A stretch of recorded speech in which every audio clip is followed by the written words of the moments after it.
સાબરકાંઠા જિલ્લાના તલોદ શહેરમાં આવેલ માતાજી ચોક પોલીસ સ્ટેશન આગળ મોડી રાત્રે પાર્ક કરેલી એક કારમાં અચાનક શોર્ટ સર્કિટના કારણે આગ લાગી હતી। કારમાં લાગેલી આગ થોડા જ સમયમાં બાજુમાં પાર્ક કરેલી બીજી કાર સુધી ફેલાઈ ગઈ હતી, જેના કારણે બંને કાર આગની ચપેટમાં આવી ગઈ હતી।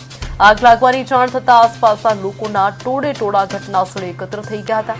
ઘટનાની જાણ થતાં તલોદ નગરપાલિકાના ફાયર ફાઈટર તાત્કાલિક ઘટનાસ્થળે પહોંચી ગયા હતા અને બંને કાર પર સતત પાણીનો મારો ચલાવી આગ ઉપર કાબુ મેળવ્યો હતો।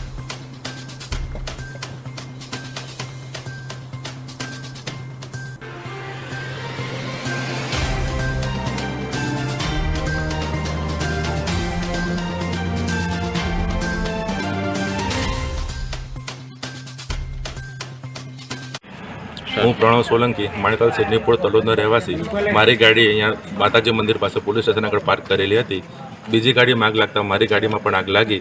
મને જાણતે પહેલાં બીજાના લોકોએ અહીંયા આજુબાજુમાં રહેતા લોકોએ આગને બુઝાવવાની કોશિશ કરી અને મારી ગાડીને બચાવવાની કોશિશ પણ કરી હતી। હું જ્યારે આવ્યો ત્યારે અહીંયા નગરપાલિકાના ફાયર ફાઈટરના લોકો આવી ગયા હતા જાણ થતાં, અને એ લોકોને આગ બુઝાવી અને ઓછું નુકસાન થયું છે।